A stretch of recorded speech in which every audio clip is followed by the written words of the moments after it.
Hello વિદ્યાર્થી મિત્રો, આજે આપણે ધોરણ 6 એકમ 2 રેખાઓ અને ખૂણાઓ તેમાં વિચારો અને શોધો પેજ નંબર 15 દાખલા નંબર 4 થી દાખલા નંબર 6 નું આપણે સોલ્યુશન જોઈશું.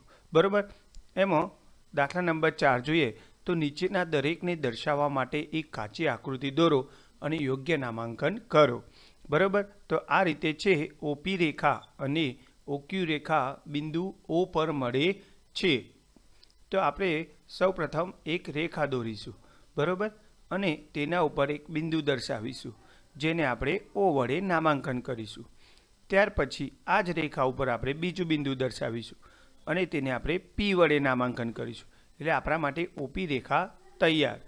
ત્યાર પછી ઓમાંથી પસાર થતી બીજી રેખા દોરીશું જેથી અહીંયા OQનું ઉદ્ગમ બિંદુ પણ મળી જાય છે અને તેના ઉપર આપણે બીજું બિંદુ દર્શાવીશું જેને Q નામ આપીશું જેથી OQ રેખા પણ તૈયાર થઈ જશે. તો માગેલા પ્રશ્ન મુજબ આપણી આ કાચી આકૃતિ તૈયાર થાય છે. એ રીતે હવે આપણે બી જોઈએ. XY કિરણ અને PQ રેખા બિંદુ M માં છેદે છે. બરાબર. તો પહેલાં આપણે એક બિંદુ લઈશું. બરાબર, જેનું નામ X આપીશું. હવે આપણે એક કિરણ દોરીશું X ઉદ્ગમ બિંદુમાંથી અને તેના ઉપર એક બિંદુ લઈશું જેને Y નામ આપીશું જેથી આપણે XY કિરણ તૈયાર થઈ જાય છે. બરાબર. હવે આપણે એક રેખા દોરીશું.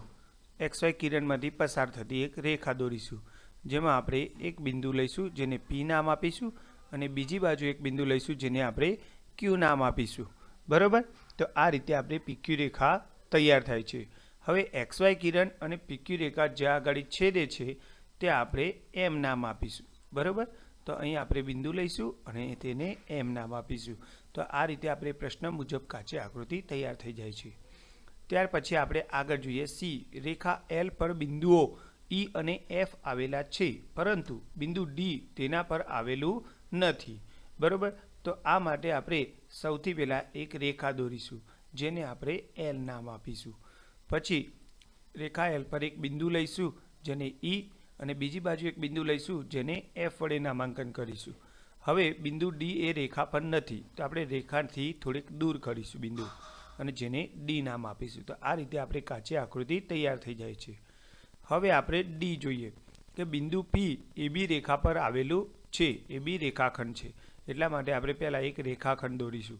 બરાબર. જેના અંત્ય બિંદુને નામ આપીશું A બિંદુ દ્વારા અને બીજા અંત્ય બિંદુને નામ આપીશું B બિંદુ દ્વારા. તો AB રેખાખંડ તૈયાર.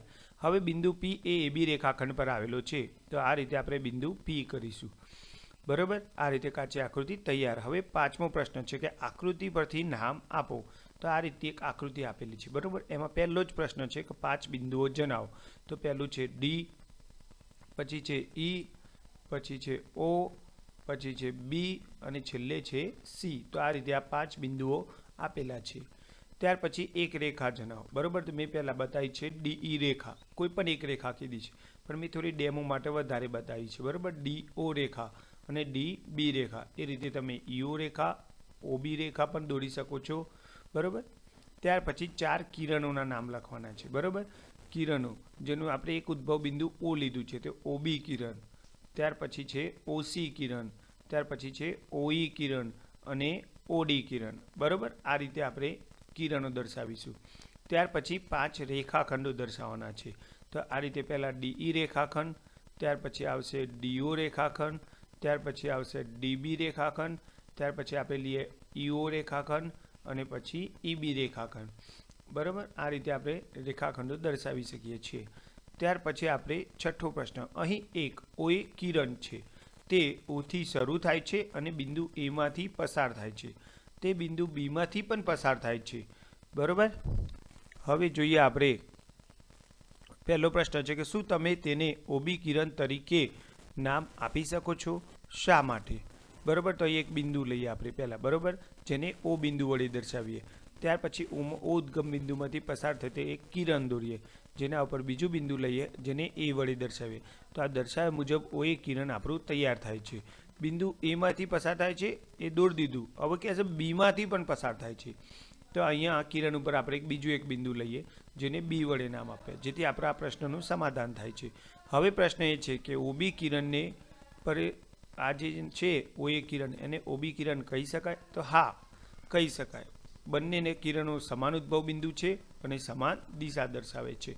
તો આ રીતે આપણો આ જવાબ થશે.